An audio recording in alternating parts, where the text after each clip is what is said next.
Top quality और consistent performance के लिए सिर्फ सिल्वर पंप्स। टॉप क्वालिटी और कंसिस्टेंट परफॉर्मेंस के लिए सिर्फ सिल्वर पंप्स, नाम याद रखना। भाई राजन साहेबांचे तुमचे संबंध किती जिव्हाळ्याचे राहिले आणि आता ते तुमच्याकडेच येत आहेत किंवा आपल्या पहिल्या शिवसेनेकडे येतात असं म्हणूया, निष्ठावंत कसं बघता या सगळीकडे मैत्रीकडे तुमच्या? नाही, राजन साहेबांनी संबंध महाराष्ट्रात दाखवून दिलं की मी उद्धव ठाकरेला शेवटपर्यंत साथ द्यायचा प्रयत्न केला, पण आज त्यांच्याकडे सगळं संपलेलं आहे, काय सिद्ध झालं नाही. त्यांनी बाळासाहेबांच्या पाठीवर जे खंजूक बसलं ते आता सगळ्यांना पडतंय.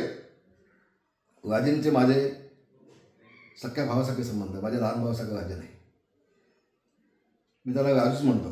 काल देखील राजनचा फोन आला, म्हटलं राजू बोल. मी त्याचा आवाज ओळखला त्याला नाव सांगण्याच्या आधी. मला समाधान वाटलं.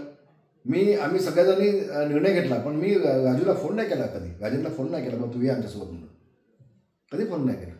कदाचित त्यावेळेला बदल झाला देखील असता, मी बोललो असतो, पण मी नाही बोललो. मी त्यावेळेला कालपर्यंत त्याचा फोन आला, भाई मी सोबत येतो तुमच्या,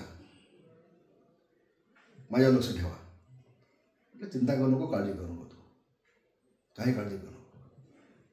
आणि म्हणून राजन हा माझ्या अतिशय भावासारखा आहे. वर वैभव नाईकचे माझे संबंध जवळचे आहेत. तुम्ही वैभव नाईकला विचारून घ्या, मी त्याला आता पण कधीच फोन नाही केला, कधीच नाही फोन केला, बिलकुल नाही. आम्ही कोकणातले सगळे आमदार आम्ही एकत्र होतो कालपर्यंत. आता दुर्दैवानं अशा काही गोष्टी घडल्या, नाईलाजानं आम्हाला उद्धव ठाकरेला सोडायला लागलं. काही लोकांना आता हळूहळू कळतंय माझी भूमिका काय ती, आमची काय भूमिका आम्ही घेतली ते आता कळतंय. दूध का दूध पाणी का पाणी आम्ही हो गए. आणि उद्धव ठाकरेंचा खरा चेहरा आता महाराष्ट्रासमोर येतोय. मी जे बोललो होतो ते समोर दिसतंय आज. आणि म्हणून राजांनी योग्य वेळेला योग्य तो निर्णय घेतला आहे. त्याचं अभिनंदन आणि शुभेच्छा दिला. धन्यवाद.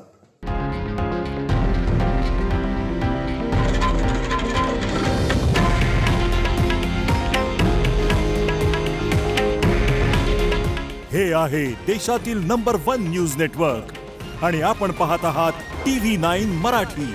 काळजी तुमची, हित महाराष्ट्राचं.